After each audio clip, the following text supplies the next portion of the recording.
I'm Mardra Thomas, and I play Billie Holiday. I'm Reggie Thomas. I have the lead role of Jimmy Powers. Absolutely. I'm also the musical director, yes. We happen to be married to one another.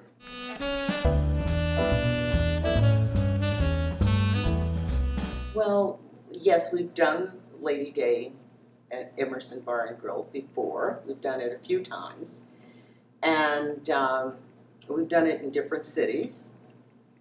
And it's been, Billie Holiday is just a figure, a singer, a musician that I've been connected to for a very long time. I've always admired her singing, her improvisation, her life story, her life struggles, and the way that she made an imprint on jazz singing, really singing in general, yeah. What brought you to Metropolis? A friend of mine, another actor, mentioned that the show was being done. And so she knew that I had performed Lady Day before. And she told me about it really kind of like at the last minute. And I arrived, this was in December, I arrived in Arlington Heights for the audition the day that over 1,000 Santa Clauses were running I don't know, 2 5K run, whatever. But I thought that I was in some dream or nightmare. But I found my way here. And it's a lovely theater. I cannot act, but I can at least act like a piano player. So that's the only thing I take comfort in. I get really scared when I have to deliver some lines, but I do my best to try to act like a pianist. Musically, though, I am connected with music of this era. Not just of this era, but jazz music historically. I study, I teach, so it's not a stretch for me to walk in and do a performance like this. I don't mean to do this play, but to do a performance like this with a jazz singer in a club. That's where I'm comfortable and at home.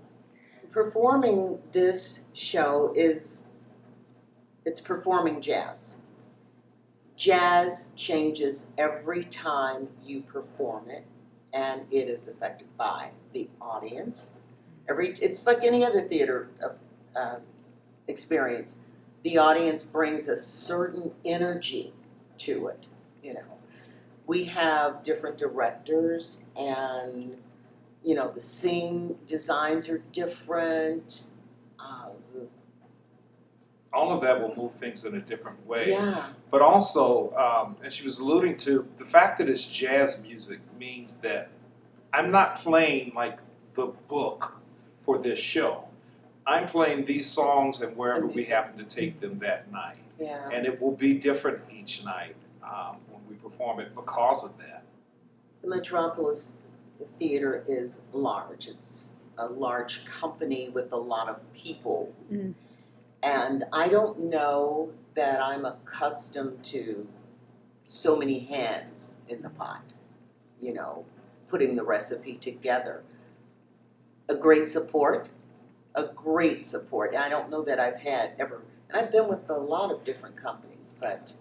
Yeah, so that's not a bad thing. Yeah, it's just different. It's just 2 of us on stage, and right. Then it's like you got all of these people, you know, even if they're virtual, you know. That's different. Yeah, but it means that things can get done and get done quickly, and that's very appreciative of that. Yeah. You know, we say, hey, can we, blah, blah, blah. Yes, it's done.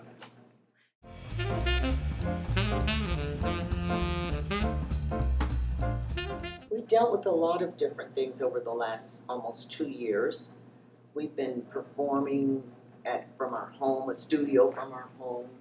You know, I'll be upstairs putting on my makeup and heels and coming downstairs to be in front of a laptop, you know. But I think what it's taught me more than anything is to never take this experience for granted. That's for sure.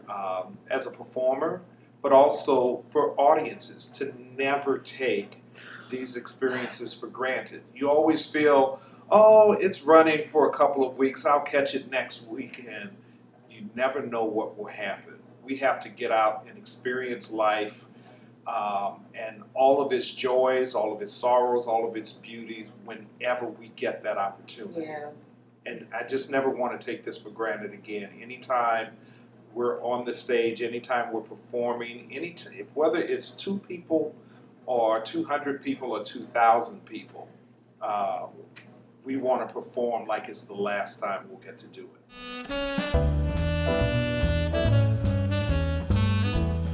I would like for people to listen to this music and enjoy it because it just lasts forever. My mom's 90, and when she hears some of this music, she just brightens up, you know.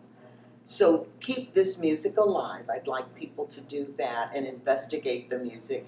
I'd like for them to investigate the life of Billie Holiday and some of the struggles that she had. We're going to be presenting this through Black History Month. And there's so many things that are in the script, that in the story, that people need to connect to just to make all of our lives better, you know, and to be more aware of what other people have been through and are going through and how just to make things better. So I'd like for them to gather that from this show. But have a good time and enjoy the music, you know? Yeah. Laugh and cry and do all the things you do in the theater.